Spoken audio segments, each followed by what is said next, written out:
हा हा बघा क्वेश्चन नंबर 3 काय म्हणले की हे पॉलिनॉमियल मला दिलेले m³ + 2m + a एवढं दिले, काय अडचण आहे का? आता तुम्हाला आपण ह्याला पाहून घेतलं की p ऑफ m बरोबर आहे का? आता ह्याची जी व्हॅल्यू आहे हा ना ती किती आहे 12, पण कशासाठी फॉर 2 साठी, म्हणजे p ऑफ 2 किती आलं 12.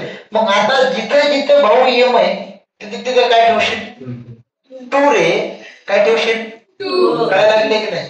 मग मला सांगा है ना जिथं जिथं काय m आहे तिथे तिथे काय ठेवशील 2 प्लस 2 into 2 प्लस काय p ऑफ 2 किती आहे 12, किती आहे बाळ 12, 2 चा क्यूब किती झालं बिल्लू 8 प्लस हा किती झालं 4, हा किती आला तुम्हाला सांग 12, हा किती आला 12 प्लस a, हा 2 कोणीकडे उडी मारून आलं प्लस तर काय झालं मायनस झालं, म्हणजे a ची व्हॅल्यू किती आली झाली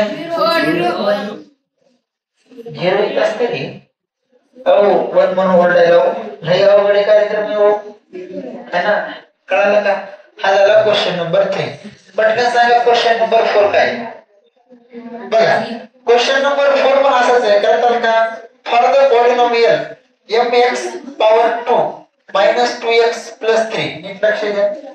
क्वेश्चन नंबर 4 लेट मानून घेऊया की p ऑफ x किती आहे, काय पॉलिनॉमियल mx चा पॉवर 2 minus 2x plus 3 आणि p ऑफ -1 किती दिलेले आहे 7.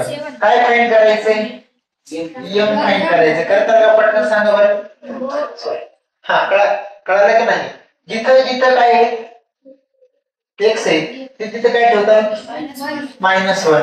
मग ठेवा ना भैया p of -1 equal to m -1 चा स्क्वेअर -2 -1 प्लस 3. मला सांग भैया -1 आहे पॉवर कसं आहे ऑड आहे इवन आहे, अरे पॉवर कसं आहे मग आन्सर कसं येईल पॉझिटिव्ह आहे की निगेटिव्ह येईल पॉझिटिव्ह. मग हा काय आला m दिलं तर काय फरक पडतंय का 1 into m mच ना.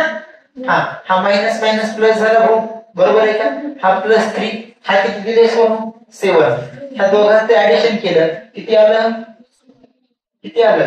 5. हा इकडे उठून कोण बनवून आलं काय झालं मग m इक्वल टू किती आलं 2. समजलं की नाही समजलं सांगा बरं. चला घ्या पटकन.